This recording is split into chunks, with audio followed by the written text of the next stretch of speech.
Assalamualaikum warahmatullahi wabarakatuh. Kembali lagi bersama saya Nasruddin dalam mata kuliah manajemen proyek. Sekarang saya akan mempresentasikan untuk pertemuan 6.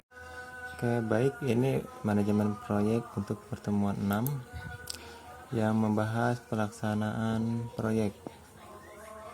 Yaitu yang pertama harus paham pelaksanaan proyek sebagai menganalisis terhadap kebutuhan sumber daya dan waktu pelaksanaan proyek yang ditentukan saat tender pertama kali agar tidak melenceng serta dapat mencapai tujuan akhir sehingga proyeknya itu tidak molor dan selesai sesuai waktu.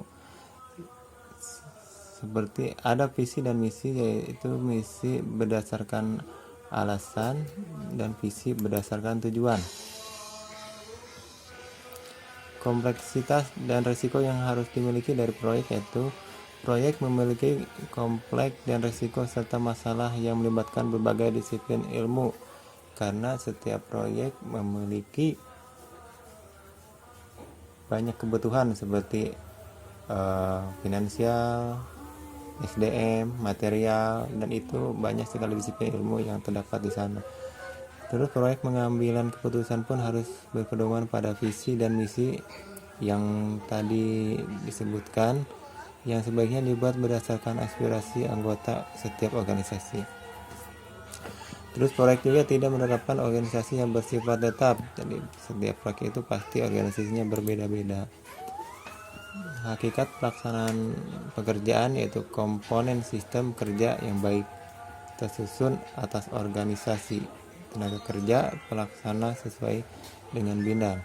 Ada 3 yang harus diperhatikan, yaitu struktur organisasi pelaksanaan pekerjaan, tenaga pendukung, dan pendukung terhadap proses pekerjaan.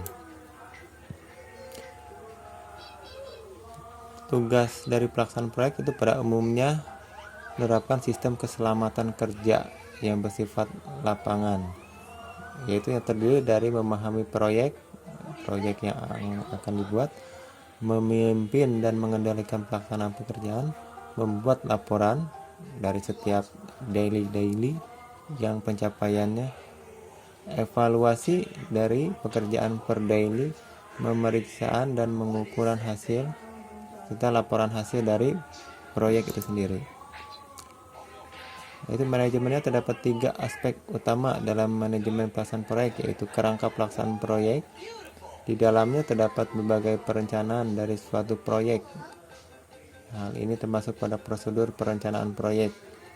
Terus manajemen pelaksanaan proyek melibatkan pelaksanaan dari rencana proyek yang telah ditentukan dari awal serta memonitoring segala bentuk kinerja.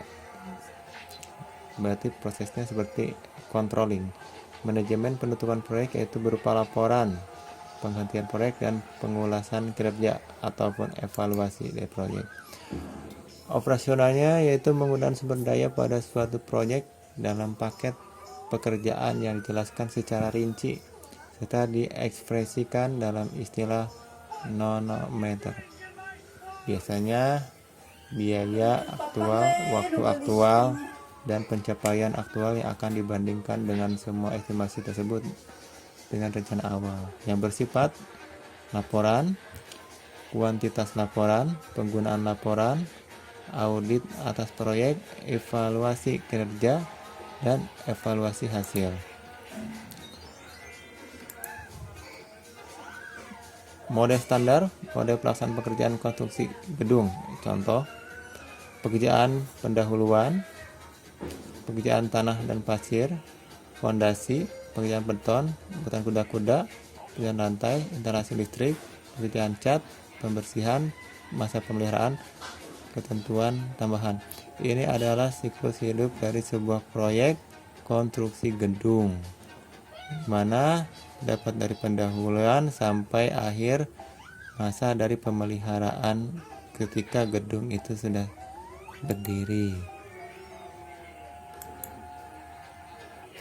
Prosedur pelaksana kerja yaitu suatu pekerjaan memiliki standar acuan tersendiri sesuai dengan dokumen rencana kerja yang sudah diplankan dari awal atau dokumen lelang.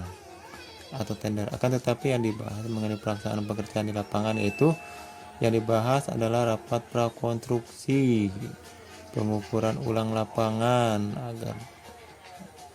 agar plannya itu sesuai dengan yang ada di gambar, pembuatan laporan kerja, opname pekerjaan, serah terima pekerjaan awal, pemeliharaan ketika sudah selesai, dan serah terima pekerjaan akhir.